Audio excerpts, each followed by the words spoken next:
Fast bowler is the real character of cricket, অথবা ক্রিকেটের বর্ণিল চরিত্রে বলা হয় এই গতির দানবদের।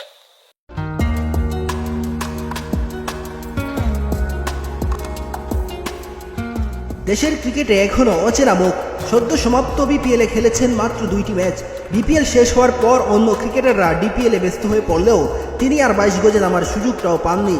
ঘরোয়া ক্রিকেটে অনেকটা অচেনা একজন ক্রিকেটারকে হঠাৎ করে জাতীয় দলে যুক্ত করেছে নির্বাচক প্যানেল। সরাসরি তাকে টেস্ট স্কোয়াডে যুক্ত করা হয়েছে। শ্রীলঙ্কার বিপক্ষে প্রথম টেস্টের জন্য স্কোয়াড ঘোষণা করেছে বিসিবি। সেখানে নাহিদ রানার নাম দেখে অনেকেই অবাক হয়েছেন। এখনও তারকা খ্যাতি না পেলেও গতি আর বাউন্সির কারণে ইতিমধ্যেই নিজেকে প্রস্তুত করেছেন রানা। প্রথম শ্রেণীর ক্রিকেটে খেলেছেন মাত্র 15টি ম্যাচ। 15 ম্যাচে শিকার করেছেন 63 উইকেট।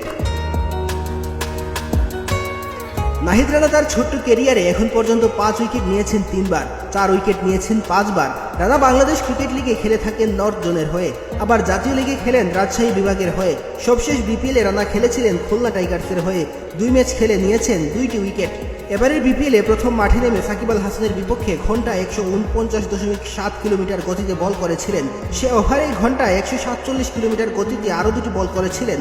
চাঁপাইনবাবগঞ্জের এই তরুণ সে সময় জানিয়েছিলেন তিনি ঘন্টায় 150 কিলোমিটার গতিতে বল করতে চান। টেস্ট দলে রানা জায়গা পেয়েছেন অনেকটা ভাগ্যগুণে। টানা ম্যাচ খেলার ধকল কাটাতে তাসকিন আহমেদ টেস্ট থেকে ছুটি নিয়েছেন।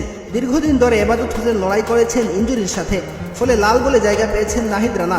শ্রীলঙ্কার বিপক্ষে যদি একাদশী জায়গা নাও পান, তবে তিনি যে নির্বাচকদের গোলবুকে আছেন সেটা নির্বাচক আব্দুর রাজ্জাকের কথাতেই ফুটে উঠেছে। আইসিসি টেস্ট চ্যাম্পিয়নশিপের অংশ এই টেস্ট সিরিজের প্রথম ম্যাচ শুরু হবে আগামী 22 মার্চ এবং দ্বিতীয় ম্যাচ শুরু হবে আগামী 29 মার্চ। ম্যাচ দুটি চট্টগ্রাম এবং সিলেটে অনুষ্ঠিত হওয়ার কথা রয়েছে।